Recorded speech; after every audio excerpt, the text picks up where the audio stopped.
আল্লাহ কোথায় থাকে? এই প্রশ্নটা অত্যন্ত কঠিন।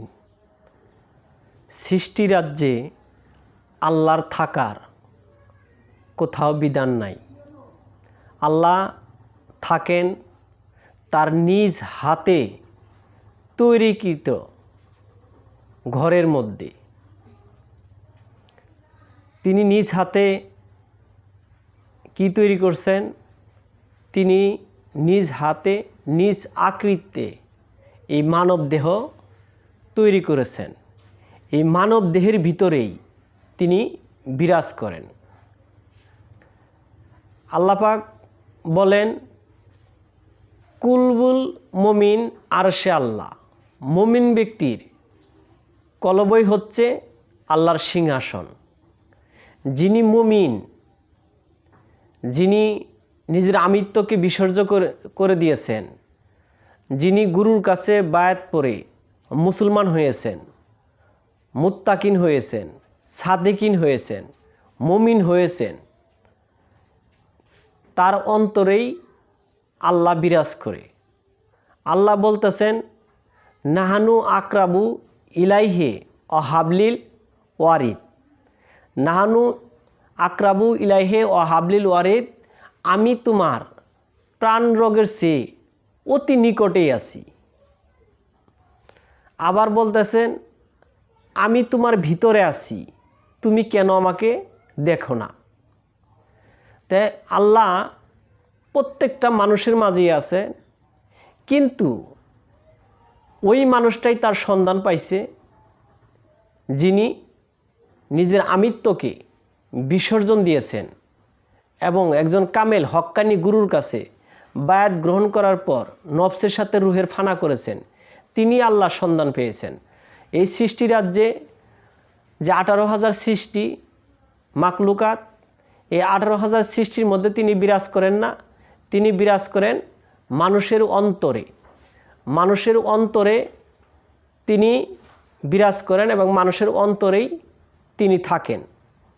যদি আমরা আমিত্বকে বিসর্জন দিতে পারি, সম্পূর্ণভাবে নিজেকে চিনতে পারি, বলা আছে, হাদিসে আছে যে মান আরাফা নাফসাহু ফাঁকা তারা রাব্বাহু।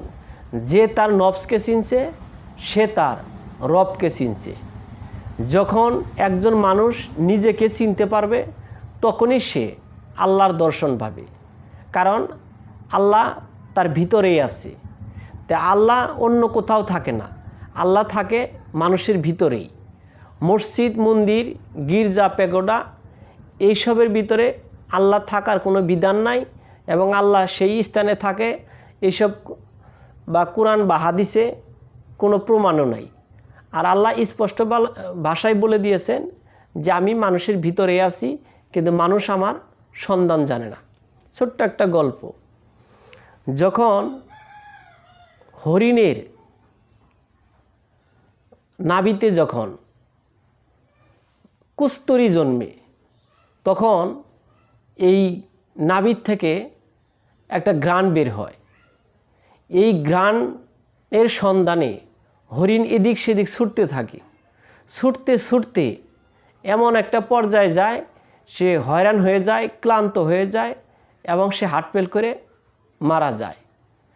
যারা নাভির এই কুস্তুরি যারা চিনে বা যারা সন্ধান করে, তারা তখন সেই মৃত হরিণটি থেকে কি করে ওই নাভিটা কেটে নিয়ে সেখান থেকে কুস্তুরিটা বের করে নেয়। অথচ হরিণের ভিতরেই সেই সুঘ্রাণ ছিল, কিন্তু হরিণ তা টের পায় নাই। তার সন্ধানে হরিণ বিভিন্ন জায়গায় ছুটাছুটি দৌড়াদৌড়ি করেছেন। তেমনি আমরা যার পিছনে ছুটছি, ছুটতে ছুটতে আমরা ক্লান্ত হয়ে যাব, কিন্তু তার সন্ধান পাবো না। কেন পাবো না? তিনি তো ভিতরেই আছেন।